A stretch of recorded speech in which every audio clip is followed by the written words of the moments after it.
So we're on to the second lesson in Algebra 2, and in this lesson we're going to be looking at the roots of quadratic equations, a very, very common exam question.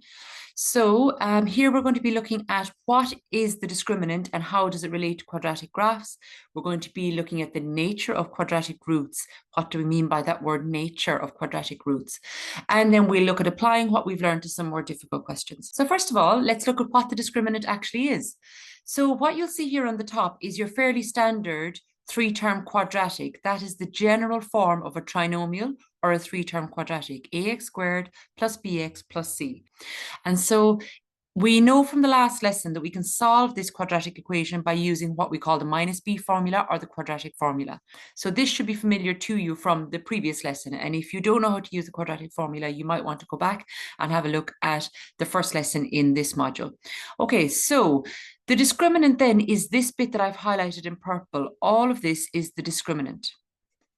It's the bit inside the square root, and it has particular significance, as we'll see now in a minute. So when we talk about the discriminant, we're talking about b squared minus 4ac, not the square root of it, just b squared minus 4ac. That is the discriminant. So how does the discriminant relate to quadratic graphs? So here I've written the minus b formula, the quadratic formula here again. Now, let's think about what happens if this bit inside the square root, the discriminant, what if it's less than 0 or negative? So if the bit inside the square root, if the discriminant is negative, what we're going to have then is we're going to have the square root of a negative number. Now, you guys probably know, I'm pretty sure you know by now, that you can't square root a negative number without going into a whole other area of maths, and we don't want to do that just yet. So square rooting a negative is alarm bells ringing there. That's going to be a bit of a problem. When you reach a situation where you've got b squared minus 4ac is negative and you end up with the square root of a negative number, what that means is that quadratic cannot be solved. And if it has no solutions, then it doesn't cross the x-axis. Because remember, solutions in equations are the same as roots, or where it crosses the x-axis. So if a quadratic can't be solved, then it doesn't cross the x-axis. So it's floating up here like this, or it might actually be floating down there. So quadratic graphs are either U-shaped or N-shaped. So it could be up, it could be down, but it's not going to touch that x-axis. Let's have a look at the second situation. If the discriminant b squared minus 4ac is equal to 0, then what you're going to get is minus b plus or minus the square root of 0 over 2a, which is minus b plus or minus 0 is, that's not going to change anything, over 2a. So you see the plus or minus bit, it's gone.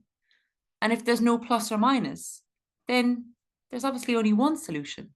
And that's what we're seeing here on the second graph. Again, it might be an N-shaped graph like that, but it's only going to have one solution, one root. It's going to touch the x-axis in one place. So if that happens, the roots, if it happens that b squared minus 4ac is equal to 0, the roots are real, there are roots, and they're equal. In other words, when we solve the quadratic, we would get a situation like x is equal to 2 and x is equal to 2 for this.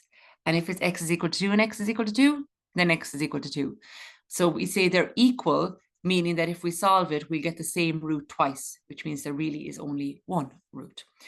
And then if b squared minus 4ac is positive, if it's greater than 0, in that situation, that's the normal minus b formula that you're used to seeing. And in that situation, you're going to get two roots, two solutions. Okay, this could be N-shaped as well, but we don't need to draw that in here. It'll get a bit confusing.